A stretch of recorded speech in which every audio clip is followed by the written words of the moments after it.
3, 4.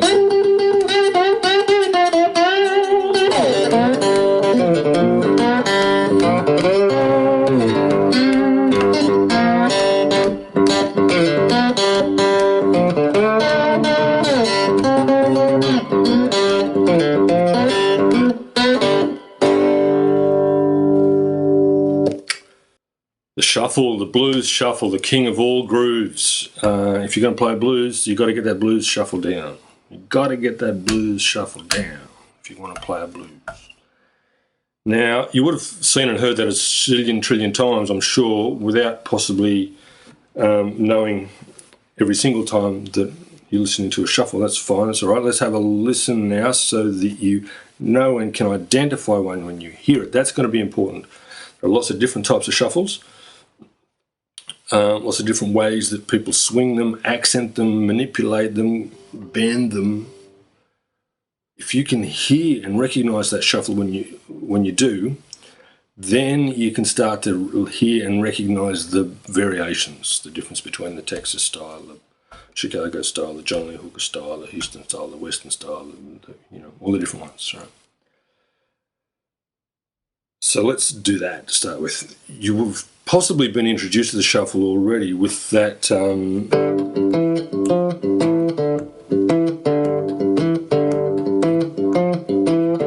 that sort of thing, where it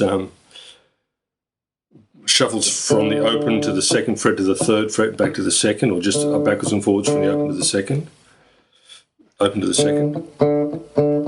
That's not always so straightforward to do on a fretless instrument because you don't have frets. You have to just fret that second string, leave the bass string alone. You don't want to hear the top string playing, so it's not so common, not so easy to do on a fretless guitar. So that's what this lesson's about, really. It's about playing that shuffle when you don't have that to fall back on every time, right? Which is a good thing, because that little groove, as fantastic as it is, it's been sort of done to death, hasn't it? So what do we do? Well, first of all, let's look at the anatomy of the shuffle. The opposite of a shuffle, well, the other option, if you're not playing a shuffle, is to play it straight, right? So if you're playing straight, that means you're just going 1 and 2 and 3 and 4 and 1 and 2 and 3 and 4 and, right? Like a rock, sort of da-da-da-da-da-da-da.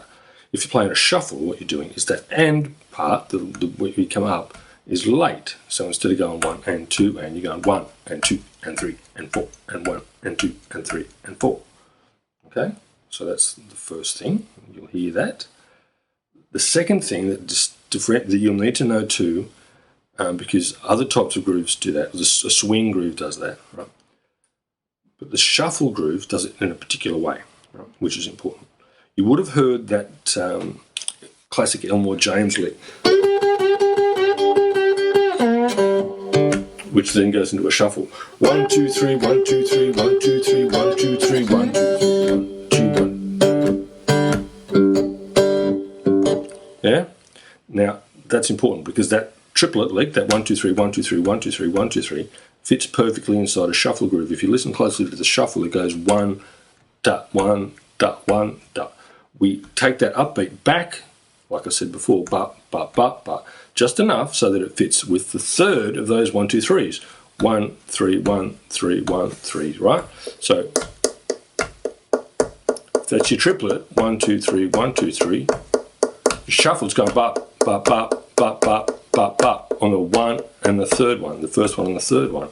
Bop, bop, bop, bop, bop. Don't try and play it like that. Don't try and count and then play it like that. Just listen to the shuffle, hear it, know that it goes da, da, da, da, da, da, da, da, da, da, and play that, right? Take advantage of the triplet in your soloing, in your intros particularly. Listen to the great Robert Johnson intros, the Elmore James, all those intros that the blues guys did with their shuffles, where they went da da da da da da da da da da da da da, like that, right? That's what that little demo at the start was attempting to do, right? Just play that little triplet thing at the start. Put lots of triplets into your shuffles, right? That'll help. But the basic groove, right? If you just want to play a basic like this to to get to replace that, right? Here we go, right hand, okay? This thing, your right hand is a drum, remember? Right hand's a drummer. Kick drum, snare drum. Kick, kick, snare, snare, kick, kick, snare, snare, kick, kick, snare, snare. Yeah? Standard shuffle groove. Bum, bum, bum, jump on. That's the first thing. Second thing, your left hand needs to mute that middle bit. Remember we said 1, 2, 3, 1, 2, 3? The left hand wants to stop the 2 part. Otherwise it's... which is fine, that's a shuffle 2, but... not as much as that. Do that slower. Don't try and count one here, 2 here, 3 there. Don't do that. Trust your ears and groove with it, right? So that muting part is really just bringing your hand down gently onto the string to stop it vibrating. Don't press down. And it's just a matter of getting your timing right. Do it slowly to start with. Listen. So if getting it sorted in the triplet sort of shuffle part is tricky, that's all good. Go back a step, right? This is what we always say, identify where the issue is, go back 1. If that doesn't work, identify it again, go back 1. Figure out where it is that you can do whatever you're doing, then go forward and work on that. Right? Basic premise of learning anything, that's how you do it. Right? That's how my starter pack course works. It's structured precisely like that. So you can identify, you can learn to identify where your roadblock is and work on that, because you go right back to nothing, and then you start to slowly come forward bit by bit, and I show you every single little step along the way. Anyway, that's how you've got to do this too, right? So if that muting is a hassle, you go, just practice that until you can do that. Okay, so you might find that you can't get that down quite coordinated enough. Do it more slowly.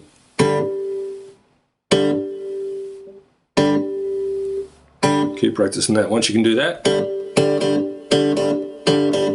1, 2, 3, 1, 2, 3, 1, 2, 3, 1, 2, 3. Try and get it in that shuffle groove, right? That's another way of playing it. You don't have to go thumb snare. You can just play all of them and mute. Okay, so we've got that straight forward picking like that. We got that.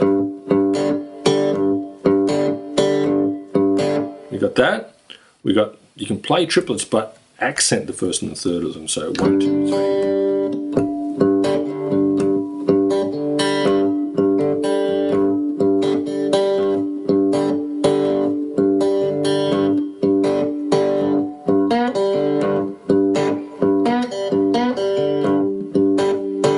You don't have to play the shuffle part every time. Put a triplet in there every now and then, like that. 1, 2, 3, 1.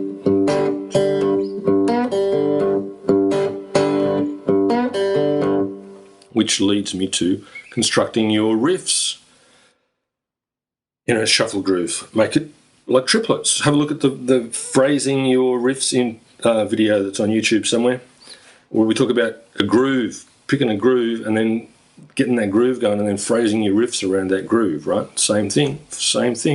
These are essential principles that work all over the place. Now we're applying those principles to the shuffle.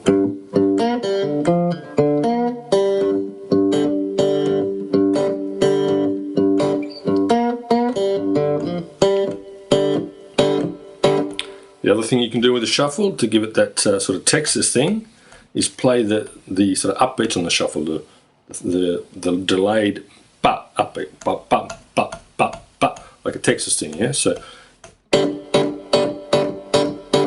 if you know where the 1 is, either because you're singing it or you've got a drummer or someone else, all you need to do is play that. Listen to the Stevie Ray Vaughan. You know, he's the one really. There's others, but his stuff is the most popular and the most obvious sort of Texas shuffle, the one that swings like mad. Okay, there are others, but no better than Stevie Ray. So why not listen to him? to get that idea of the Texas shuffle, listen to the Chicago guys to learn how they shuffled. Basically, it's how much they swung and stretched that third part. That's covered in the groove pack and the blues pack and on the course, but it's just down to listening and then getting some examples to play and practice those.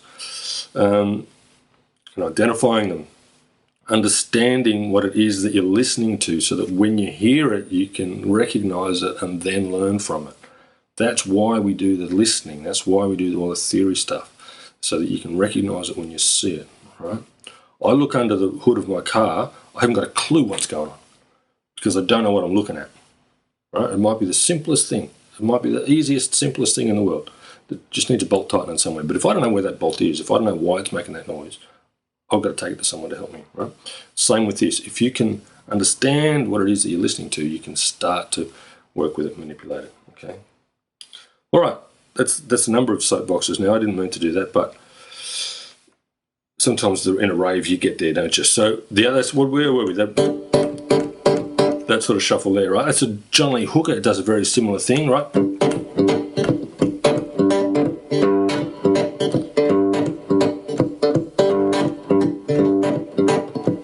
Yeah, it's a sort of John Lee Hooker type way to go about it. The Muddy Waters is more of the classic sort of